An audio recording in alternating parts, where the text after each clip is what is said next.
नमस्कार, बहुत बहुत स्वागत है आपका बुलेटिन में। मैं हूं आपके साथ राजश्री थवाइत और आज का दिन काफी अहम है। 10 तारीख है आज और 5 राज्यों में जो घमासान महीने भर से मचा हुआ था, कहीं ना कहीं उसके परिणामों की घोषणा आज होनी है।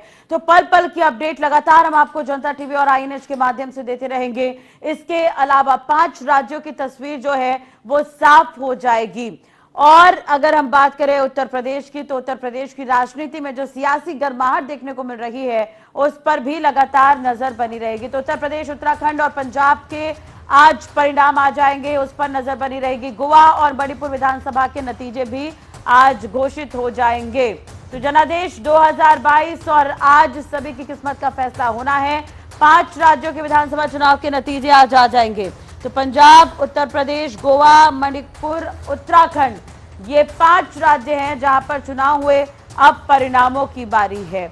तो आप टीवी स्क्रीन भी देख रहे हैं, ग्राफिक्स के माध्यम से हम आपको अलग अलग राज्यों में क्या कुछ स्थिति पिछले साल यानी कि 2017 में रही है वो बताने की कोशिश हम कर रहे हैं। दूसरी तरफ कितनी सीट कौन सी पार्टी को मिली थी ये भी हम आपको बता रहे हैं। उत्तर प्रदेश में क्या कुछ हलचल है, इससे पहले बीजेपी ने बहुमत से यहाँ पर जीत हासिल की थी, तो क्या कुछ सिनारियो इससे पहले रहा था वो आप ग्राफिक्स के माध्यम से लगातार टीवी स्क्रीन पर देख रहे हैं। चुनाव हुए उत्तर प्रदेश में बात करें तो 7 चरणों में चुनाव हुए, उत्तराखंड में 1 चरण में चुनाव हुआ, दूसरी तरफ पंजाब में भी चुनाव हुए और मणिपुर, गोवा जहां पर आज परिणामों की घोषणा हो गई इसे लेकर।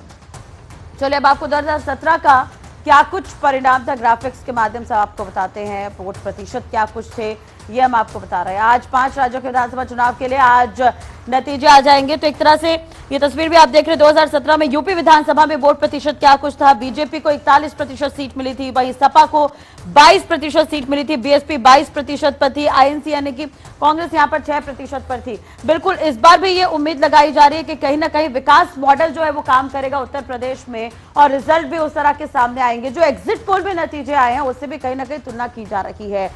अब दूसरी तरफ बात करें तो बीजेपी भी सरकार बना सकती है। 2017 यूपी विधानसभा चुनाव में यहां पर थर्ड फेज के जो आंकड़े वो हम आपको बता रहे हैं। बीजेपी को 51 सीट, एसपी को 4, कांग्रेस को 2 और बसपा को 2 सीट यहां पर मिली थी। 5वें फेज की भी तस्वीर आप देख रहे हैं। बीजेपी को 50, सपा को 3 और कांग्रेस को 1 और बीएसपी को 5। अगर उत्तर प्रदेश के इतिहास की बात करें तो 2007 में मायावती और उसके बाद सपा और उसके बाद बीजेपी की सरकार थी। बीजेपी ने बहुमत से यहां पर जीत हासिल की थी। कहीं ना कहीं मोदी लहर जो है वो प्रदेश में देखने को मिला था। अब 2022 की बारी है, ऐसे में इंतजार करना होगा क्या कुछ इसमें रहने वाला है। 2012 के परिणामों पर भी नजर डाल लेते हैं। 2012 चुनाव में यूपी में अखिलेश यादव मुख्यमंत्री बने थे। सपा को 224 सीटें यहां पर मिली थी, वहीं बीजेपी को 47 सीटें मिली थी, बसपा को 80 और कांग्रेस को 28 सीटें यहां पर मिली थी। वहीं अन्य की बात करें तो 24 सीटें यहां पर मिली थी। यानी कि मायावती का जादू उस वक्त नहीं चला था क्योंकि इससे पहले मायावती की सरकार थी। मायावती की सरकार के बाद यहां पर सपा को मौका मिला था। सपा के बाद बीजेपी सत्ता में आई और कहीं ना कहीं मोदी मैजिक जो है वो उस वक्त देखने को मिला था। अभी भी बहुत सारे जो काम है वो देखने को मिला है।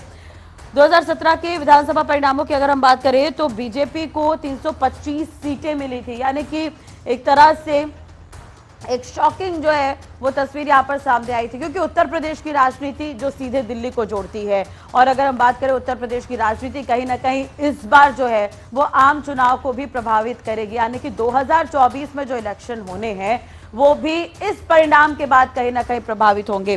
तो 2017 विधानसभा चुनाव परिणाम की हम बात करें, बसपा को 19 सीटें ही उस वक्त मिल पाई थी और 2017 विधानसभा चुनाव परिणाम में बीजेपी को जीत हासिल हुई थी। योगी आदित्यनाथ मुख्यमंत्री बने और अन्य की बात करें तो 5 सीटें ही अन्य को पिछले बार मिल पाई थी। तरह तरह के कयास चुनाव से पहले लगाए जा रहे थे कि इस बार विकास मॉडल की जगह जातीय समीकरणों की भी बात होगी, लेकिन जब एग्जिट पोल सामने आए तो कहीं ना कहीं ये साफ हो गया कि इस बार जो तमाम तरह की, जैसे हम बात करें काशी विश्वनाथ कॉरिडोर की, राम मंदिर की, तो तमाम मुद्दे हावी रहे हैं। कानून एक महत्वपूर्ण मुद्दा रहा है उत्तर प्रदेश में। कानून की अगर हम बात करें तो कानून व्यवस्था को लेकर जिस तरह से कदम उठाए गए उसने भी कहीं ना कहीं आम जनता पर इफेक्ट डाला है, लेकिन जनता किसके साथ गई है ये तो आज साफ हो जाएगा। तो 10 तारीख है आज, काफी अहम दिन है आज।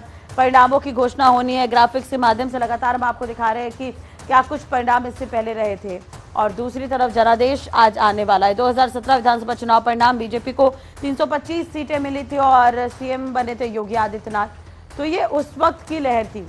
अब 2022 की बारी है, आज परिणामों की घोषणा होनी है। 5 राज्यों में जो चुनावी घमासान देखने को मिला था उस पर आज परिणाम आ जाएंगे।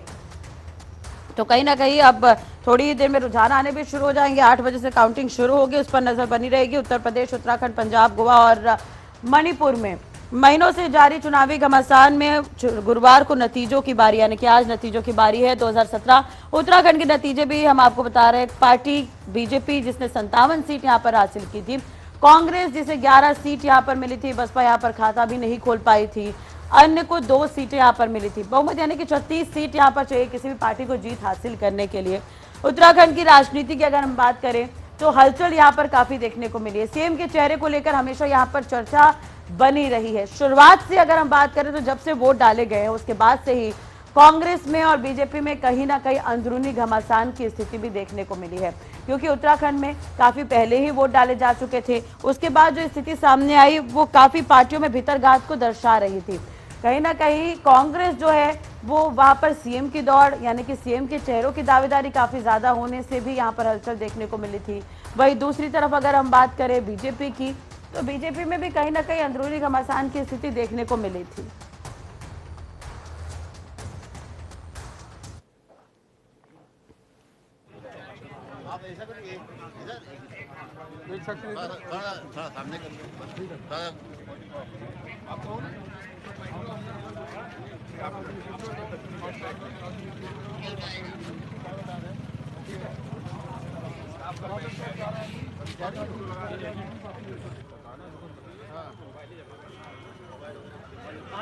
दोनों लोग लेते हैं बस ठीक है। सुनो बक्सा लेके आओ।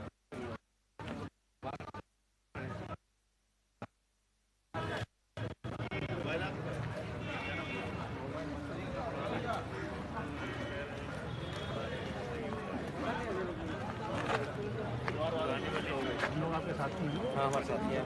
आइए जो लोग मोबाइल आइए। हाँ क्या होता है मोबाइल दो। अच्छा मोबाइल दो अंदर जाएगा।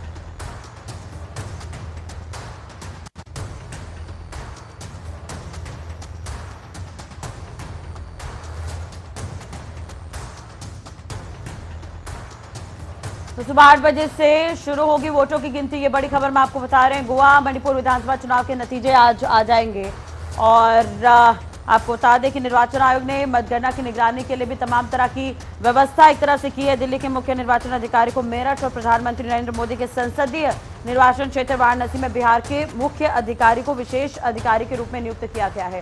तो INS 24/7 और जनता टीवी पर आप सबसे तेज नतीजे जो है वो देख सकते हैं। पल पल की अपडेट लगातार हम आपको बताते रहेंगे। यूपी समेत 5 राज्यों के नतीजे आज आने वाले हैं जिस पर नजर बनी रहेगी।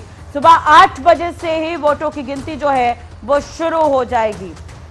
तो उत्तर प्रदेश को बीजेपी और मोदी सरकार के लिए काफी महत्वपूर्ण भी माना जा रहा है, क्योंकि ये राज्य सबसे ज्यादा 80 सांसद लोकसभा सीट भेजता है और विधानसभा चुनाव में पार्टी के प्रदर्शन का 2024 के आम चुनाव पर असर पड़ने की भी उम्मीद है। अब सुबह 8 बजे से जो वोटिंग की जो काउंटिंग होगी उस पर नजर बनी रहेगी। पल पल की अपडेट आप देख सकते हैं।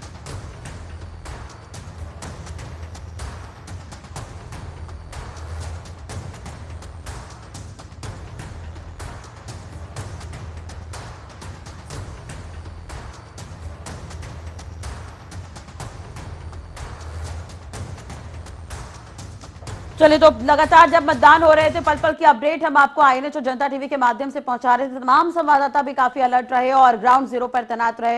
इस वक्त भी हमारे साथ ज्यादा जानकारी के लिए जुड़ गए देहरादून से अजीत कंबोज और उनसे भी बातचीत करेंगे। अजीत हमारे साथ जुड़े हुए हैं। सबसे पहले अजीत, आपके पास मैं आना चाहूंगी, किस तरह की हलचल आप देख पा रहे हैं और जितने भी प्रत्याशी हैं उनके दिलों की धड़कनें अब काफी तेज होगी क्योंकि आज चुनाव के नतीजे आने वाले हैं। चुनाव आयोग की क्या कुछ तैयारी है वहां पर?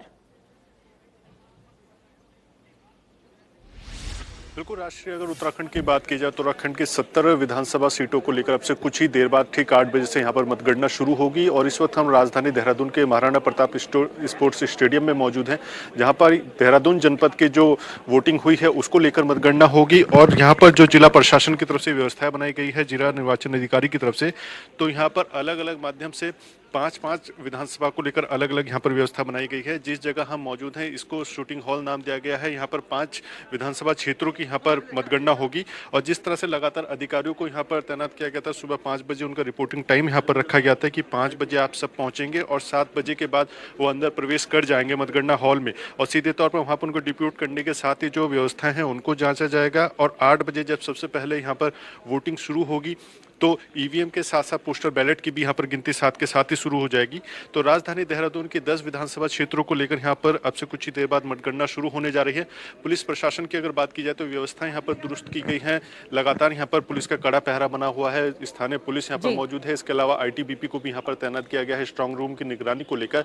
तो तमाम जो व्यवस्थाएं हैं उनको दुरुस्त किया गया है। और अब जब अंतिम चरण का यहाँ पर सीधे तौर पर मतगणना होनी है, पूरे विधानसभा चुनाव को लेकर जो पूरी प्रक्रिया थी वो मतगणना के बाद समाप्त हो जाएगी। तो कहीं ना कहीं तमाम जो प्रत्याशी है उनको चेहरे पर भी एक कहीं ना कहीं सिकन नजर आ रही है सीधे तौर पर, क्योंकि अब वो पल आ चुका है। पार्टियों में क्या कुछ हलचल है इस पर भी हम बातचीत करेंगे। बने रहेगा हमारे साथ। गाजियाबाद से हैदर अली भी हमारे साथ जुड़े हुए हैं। हैदर, एक तरह से देखा जाए तो गाजियाबाद की 5 विधानसभा सीटों पर आज फैसला होना है। 52 प्रत्याशी है चुनावी मैदान में। चुनाव आयोग की क्या कुछ तैयारी वहां पर नजर आ रही है? और दूसरी तरफ हम बात करेंगे कि व्यवस्था, सुरक्षा व्यवस्था किस तरह की, जिस तरह से उत्तर प्रदेश की राजनीति में गर्माहट है।